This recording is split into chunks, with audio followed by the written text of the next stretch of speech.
Hey guys, welcome back to my YouTube channel Chemistry is Fun by NB. Today we are going to study about the chapter number 7 electrochemistry of chemistry class 9th. So we have to solve question number 6 from the review exercise in which you have to state the substances which are oxidized or reduced and along with the reason. So before starting this, let's clear one thing. Some of my students have asked to explain the lectures in Urdu as well, so I'll try to be bilingual from now onwards. So I'll try to communicate with you guys while explaining the lectures properly in both the languages, so it may help you more understanding further in the lectures. Okay, first equation is N2 3H2 and then it gives 2NH3. The very first thing is to write the oxidation states on all the elements. Nitrogen in the free state is always bearing a number of 0. In other words, I mean कि जब भी आप किसी भी free state element के ऊपर कोई भी चार्ज लगाना चाहते हैं तो ये रूल है हमारा कि इसमें हमेशा 0 का साइन आता है. हाइड्रोजन भी फ्री स्टेट में है. फ्री स्टेट का मतलब ये है कि किसी और एलिमेंट के साथ इसने बॉन्ड नहीं बनाया हुआ, ये अपने साथ ही बॉन्ड बना रहे हैं. जैसे दो नाइट्रोजन ने मिलके N2 बनाया है, दो हाइड्रोजन ने मिलके H2 बनाया है, इसलिए इन दोनों के ऊपर हमेशा 0 चार्ज आएगा हर वो एलिमेंट जो फ्री स्टेट में है.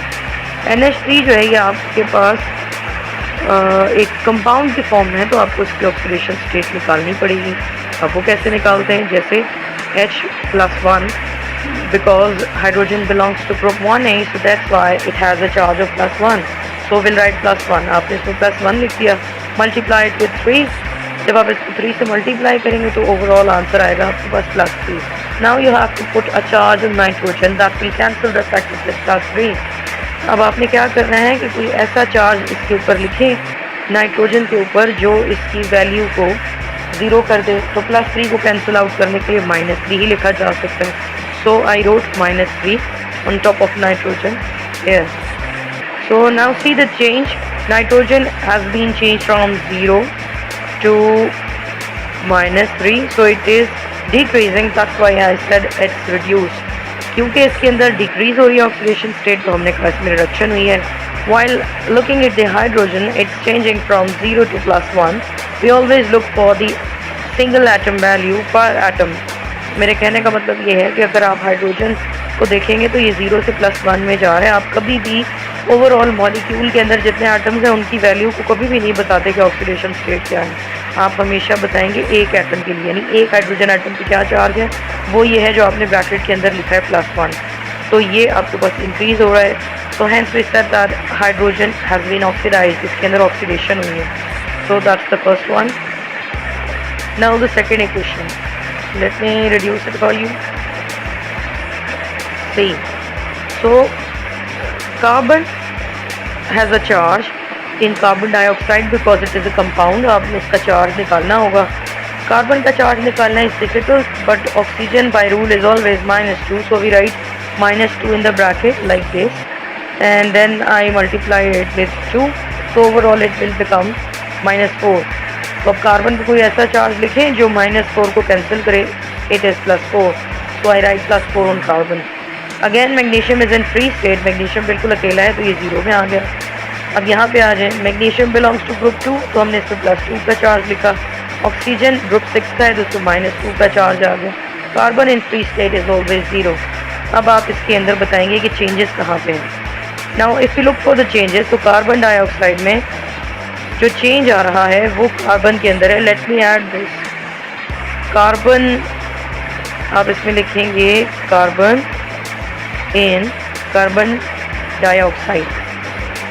ये जो कार्बन आपके पास कार्बन डाइऑक्साइड में था, इसमें चेंज आया है कि इसकी स्टेट पहले +4 थी और यहाँ पे ये 0 में चला गया है, तो ये कम हो गया. That's why it's being reduced. इसमें रिडक्शन हो रही है. और मैग्नीशियम जो है ये यहाँ 0 में था, यहाँ +2 में आ गए. So hence it is oxidise.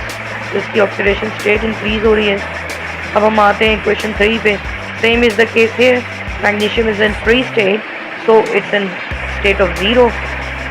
In H2O, oxygen bears a charge of -2 as always, and hydrogen bears a charge of +1, multiplying with 2 because subscript में इसके 2 लिखा हुआ है। मैग्नीशियम ऑक्साइड के लिए भी सेम है, ऑक्सीजन पे -2 का चार्ज आएगा और मैग्नीशियम पे +2 का आएगा क्योंकि ग्रुप 2 से बिलोंग करता है। हाइड्रोजन जो ये फ्री स्टेट में है, so it will bear a charge of 0, means it has no charge, इस पर 0 आप लिखेंगे। अब चेंज को ऑब्जर्व करें, चेंज क्या आ रहा है इसमें। अब आप किसी भी एलिमेंट को आइडेंटिफाई कर सकते हैं, चाहे मैग्नीशियम को पहले करें या वाटर में से पहले पिक कर लें। वाटर में यहाँ उन्होंने पहले पिक किया है, तो हाइड्रोजन को चेंज देखें। Hydrogen is being shifted from +1 to 0, तो +1 से 0 में जाने का मतलब है it is decreasing, hence hydrogen in H2 is being reduced, यहाँ रिडक्शन हुई है। Magnesium is changing from 0 to +2, that's why I wrote the increase in oxidation state from 0 to +2, तो यहाँ ऑक्सीडेशन हो रही है। Now the fourth one, again the same way to write the oxidation states. Sulfur belongs to group 6, so it bears a charge of -2. Hydrogen again +1 है, 2 से multiply होगा क्योंकि subscript में है। Chlorine in free state, so it will always be 0. HCl, hydrogen is +1, 2 जो है आप इसके साथ नहीं लिखेंगे, ये आप एक मिस्टेक है। It will be, give me a second, it will be +1. तो हाइड्रोजन जो है ये इसमें +1 के अंदर है और जो क्लोरीन है ये -1 है क्योंकि ग्रुप 7 का मेंबर है। और जो आपके पास सल्फर है इसके ऊपर ये फ्री स्टेट में है तो इसके ऊपर 0 है।